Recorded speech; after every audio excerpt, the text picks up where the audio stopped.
Hello viewers, কেমন আছো? আশা করি তোমরা ভালো আছো। আজকে আমি একটা ক্লাস নিয়ে আসলাম ট্রান্সলেশনের। সেটা হলো কি, আমাকে আমার মতো থাকতে দাও, তাকে তার মতো বলতে দাও। These are two imperative sentence.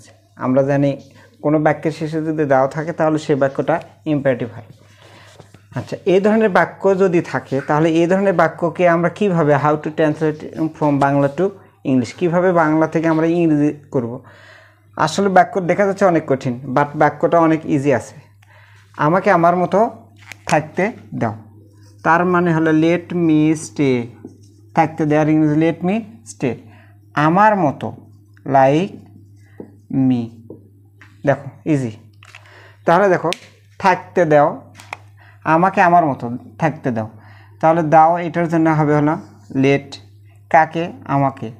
কী করতে? থাকতে। দেখো স্টে, আমার মতো লাইক মি। অনেক ইজি। আচ্ছা, তারপরে দেখো তাকে তার মতো বলতে দাও। তাকে কাকে? তাকে।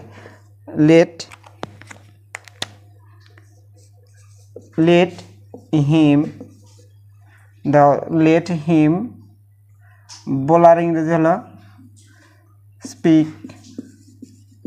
লেট হিম স্পিক অথবা টেল অথবা টক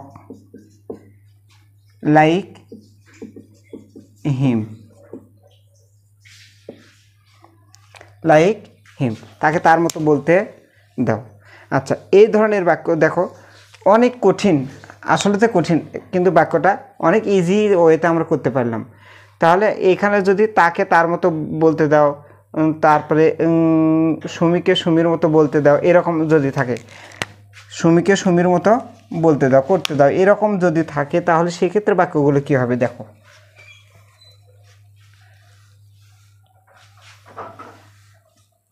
এখন এখানে থাকতে দাও আমরা চেঞ্জ করে দেব পড়তে দাও। তাহলে এই জায়গাতে হবে হলো রিড।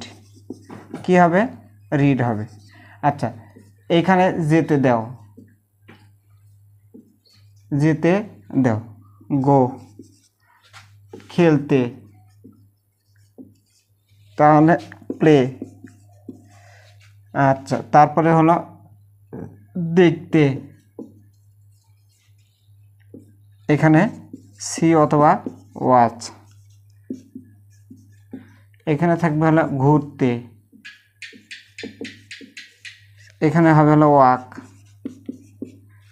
এখানে হলো খেতে, এখানে হবে হলো ইট। এখানে মনে করো লিখতে, এখানে হবে হলো রাইট। এখানে মনে করো গাইতে, এখানে হবে হলো সিং। এখানে হলো ঘুমাতে, তাহলে এখানে হবে হলো স্লিপ।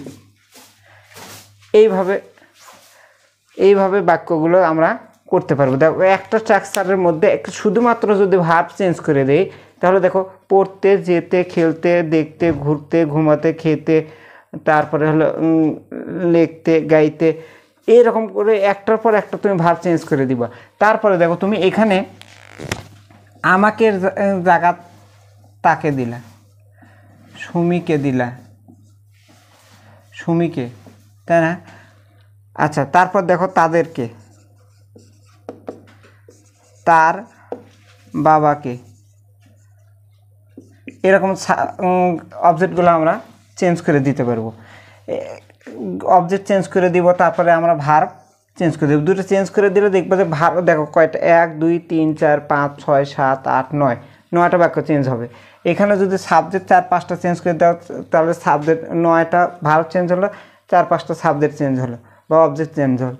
তাহলে দেখো অনেকগুলো বাক্য আমরা শিখতে পারবো। এই ধরনের যত বাক্য আছে এই স্ট্রাকচার দিয়ে কাউকে কোনো কিছু করতে দেয়া, মনে করো কাজ করতে, এখানে আসলে হলো কাজ করতে, তাহলে তার ইংরেজি হলো ওয়ার্ক। চিন্তা করতে, দেখো কত আছে, তাহলে হবে হলো থিঙ্ক। এরকম করে যত ভার্ব তুমি এখানে চেঞ্জ করবে, শুধুমাত্র ভার্ব বাংলাতে চেঞ্জ করবে, ইংরেজিতে সেটা চেঞ্জ করে দিবা। এইরকম এই স্ট্রাকচার দিয়ে তুমি অনেকগুলো বাক্য শত বাক্য তৈরি করতে পারবে।